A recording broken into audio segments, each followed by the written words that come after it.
The Minnesota Vikings on the clock in the first round do something very, very smart. I know it's not flashy, but at pick 24, they add an offensive lineman in Donovan Jackson. You need to be able to protect your quarterback, and when you go back to last season, they were one of the worst offensive lines in football when it came to protecting Sam Darnold. And with J.J. McCarthy coming off an injury, there is nothing more that you can do but to protect your quarterback, and they do that with Donovan Jackson. We're going to break down exactly why. I do actually really like this addition here for the Minnesota Vikings at pick 24. However, before we dive into this video and break down the good, the bad, the ugly, everything you need to know, make sure you guys do me a favor, hit that like button if you haven't already done so. But honestly, comment down below part 2 if you want to see more Minnesota Vikings videos throughout the entirety of the draft. I'll cover every single pick if you guys want me to. And lastly, most importantly, make sure you guys are subscribed, guys. It is free,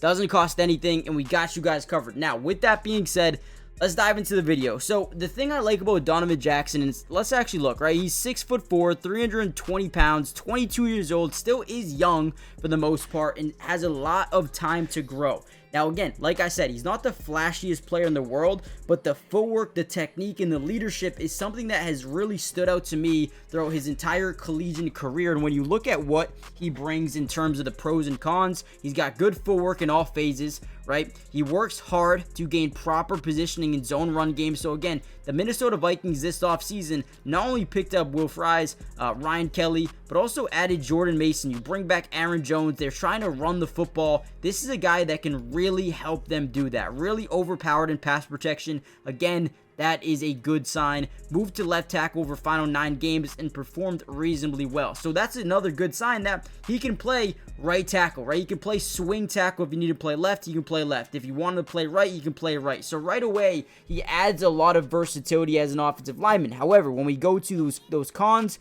he can get caught off guard by stunts, which is a little bit scary, right? But this is something that you can improve on, okay? That is teachable. Needs to work on pace and leverage when getting to the second level. Again, this is something that you can work on.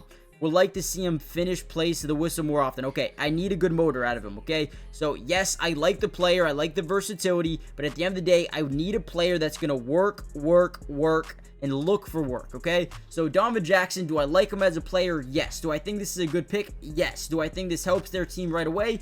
Yes, I think you need to protect J.J. McCarthy coming back from that injury. You still have Justin Jefferson, Addison, Jalen Naylor, Rondale Moore, Lucky Jackson, right? This offense could be absolutely explosive, and with another offensive lineman in the mix, I think the versatility and the dynamic of it goes very high up. So let me know what you guys think. Hit the like button, subscribe, and I'll see you in the next Vikings update. Peace.